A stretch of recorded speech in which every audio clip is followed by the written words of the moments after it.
So we did the energy routine again, and then we did various kinds of clearing and balancing and grounding techniques.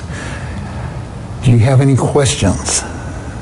Throughout college and a lot of trainings, in a lot of ways we get told about how men and women experience things differently, sometimes similarly. So could you touch on any potential gender differences you've seen with grounding techniques? Oh, let's see. With grounding techniques.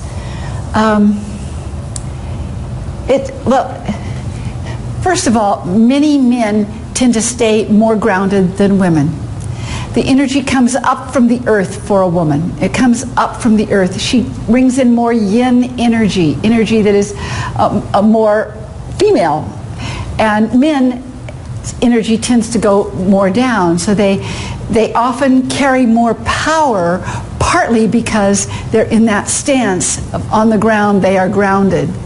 I found that all exercises work for both men and women. However, it is most interesting. I have taught men in classes to see what does it feel like for you to pull the energy up on spleen meridian, for instance, because it's pulling yin energy up. When we work with chakras and some other things, there are ways that men can get more yin energy and women can get more yang. But all of the exercises will work for everybody, but sometimes because of your gender, you may not like one as much as another. Does that make sense?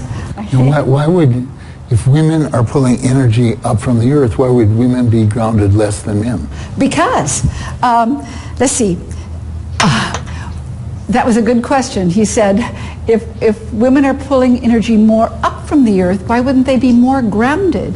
That energy can actually make women go higher up. You know, it's the energy that comes up and you go higher, and it's the energy that comes down that helps you ground. And I mean, yeah, if you're going to ground, you don't find yourself going, you go like that.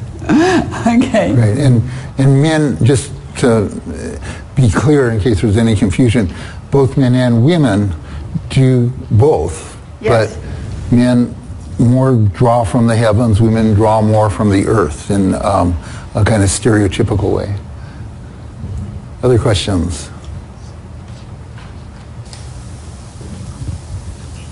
When you were doing the clearing, were you feeling for pulsations in your fingertips or in her forehead? How did you know?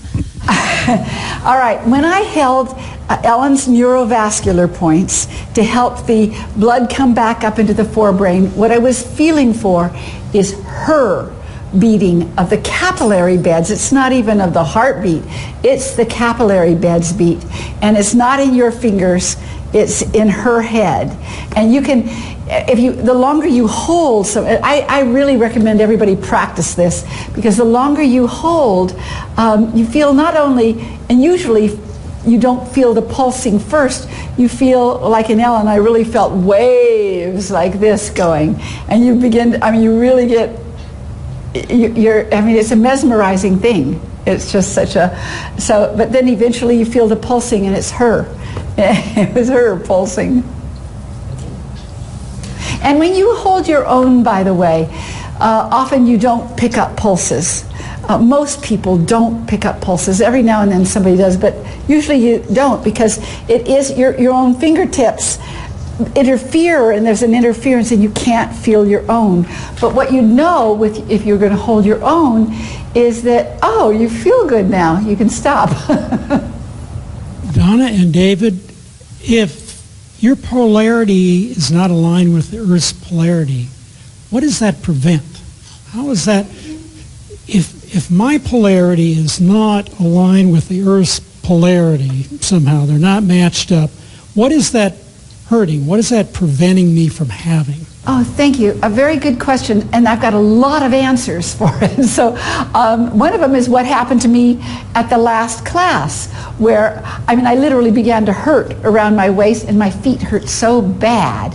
And it's because I was I couldn't pull up any energy from the earth anymore, anything to support me.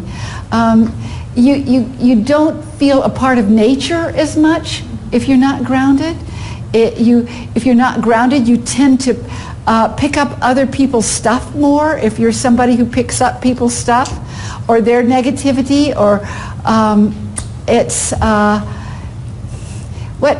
literally is a huge figure 8 that comes up from the earth and swirls like that, and it makes you feel a little, not consciously in a way that your body would sway, but you're in rhythm.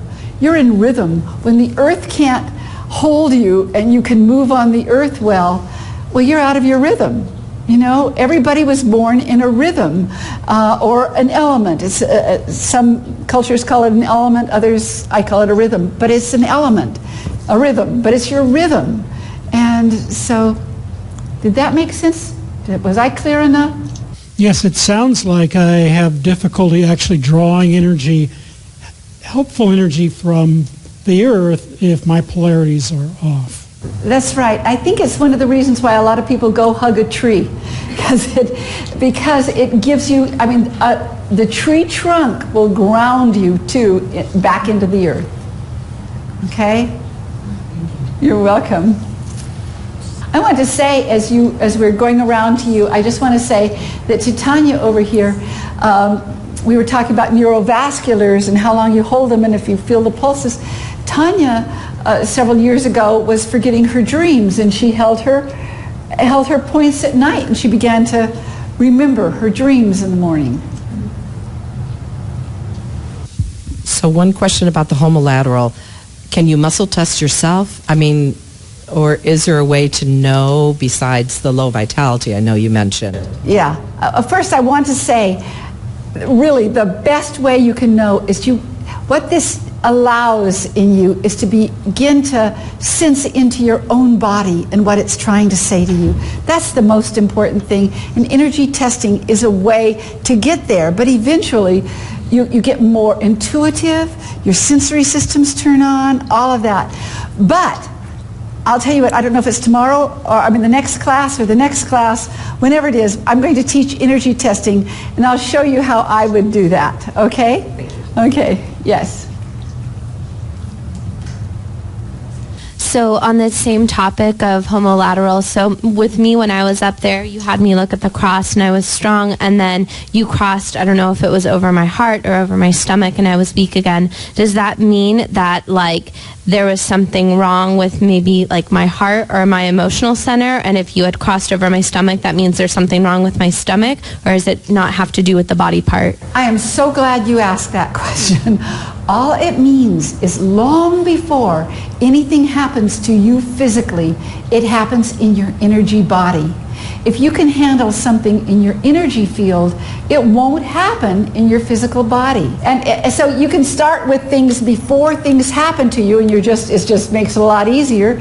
You can also start when you're really in trouble physically and turn it around. I know that you traveled. You were traveling a lot and probably wearing yourself out. So it may be that, if you have a couple of good nights sleep, you're going to also be much better. But if you are staying in homolateral, you want to get out of it.